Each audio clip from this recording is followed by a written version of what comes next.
नमस्कार विद्यार्थियों, स्वागत है आप सभी का ढाबर क्लासेस के ऑनलाइन प्लेटफॉर्म पर। मैं हूं संतोष चौधरी। तो आज हम जो बात करने वाले हैं वो करने वाले हैं 10 वर्ड है जो इसके जो प्रोनाउंसिएशन को लेकर के।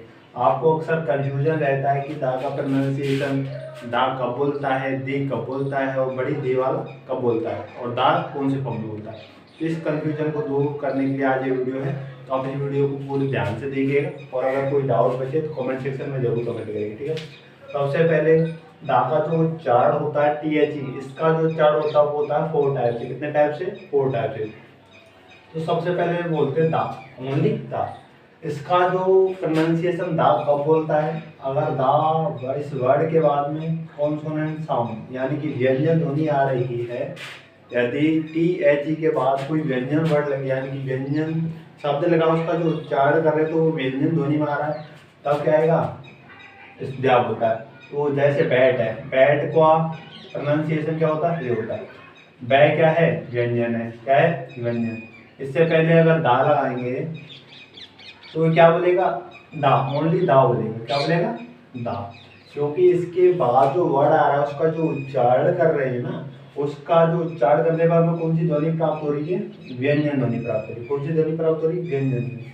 व्यंजन ध्वनि आ रही है, इसके कारण से इसका जो उच्चारण रहेगा उसका रहेगा दा रहेगा। अब सेकंड देखते हैं दी, यानी कि इसमें क्या कौन सी मात्रा है? चोटी की मात्रा। कौन सी मात्रा? चोटी की मात्रा। तो चोटी की मात्रा वाला दी जब बोलता है जब उसके सामने इसके आगे वाले वर्ड को उच्चारण करते समय अगर हमें स्वर ध्वनि प्राप्त हो। कौन सी ध्वनि? वोवल साउंड, यानी कि स्वर ध्वनि। स्वर ध्वनि प्राप्त होगी तो हम क्या बोलेंगे? दी ईयर। तो इसका जो ईयर से पहले क्या है? इसको क्या लिखते हैं? ईयर, ठीक है ना। तो ई आ रही है, स्वर ध्वनि आ रही है, स्वर ध्वनि से पहले ये दा आ रहा है तो क्या बोलेगा? दी बोलेगा। क्या बोलेगा? छोटी दीवार, ठीक है। जैसे दा, दी अर्थ, तो क्या बोलेगा? दी अर्थ। इसमें भी क्या आएगा? छोटी दी वाली, ठीक है ना। अब आगे देखो, ये बड़ी दी, बड़ी दी कब बोलती है? अगर इस शब्द के बाद यानी कि दा वर्ड के बाद में अगर तो सुपरलेटिव डिग्री आ रही है। कौन सी डिग्री? Superlative degree. तो तब क्या बोलेगा? दी बोलेगा। क्या बोलेगा? दी। जैसे दा दी मोस्ट इम्पोर्टेंट, क्या बोलेगा? दी मोस्ट इम्पोर्टेंट, या फिर दी स्मॉलेस्ट, या फिर इसके अलावा ये भी हो सकता है दा दी डार्केस्ट।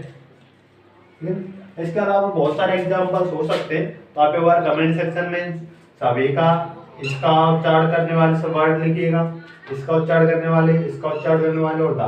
ये क्या है? इसका चौथा वर्ड है दा, यानी कि इसमें कौन सी मात्रा है? आ की मात्रा। तो इसका कॉमन यूज होता है। अगर बहुत सारे इन बच्चों को कंफ्यूजन होता है ना, दा बोले, दा कब बोलेगा, दी कब बोलेगा, बड़ी दी वाला कब बोलेगा, तो आजकल इस कॉमन रूप में दा सभी के सामने दा भी बोला जा सकता है। लेकिन अगर आपको इन चीज़ों के बारे में पूरी बिल्कुल बिल्कुल जानकारी है तो आपको बहुत अच्छी रहेगा। दा कब बोलता है? दा, THE को दा, ओनली दा। इसका उच्चारण जब रहेगा दा, तो जिसके सामने कौन सी ध्वनि आ रही है उसके वर्ड की कॉन्सोनेंट ध्वनि। दी छोटी दी वाला ए कब बोलेगा?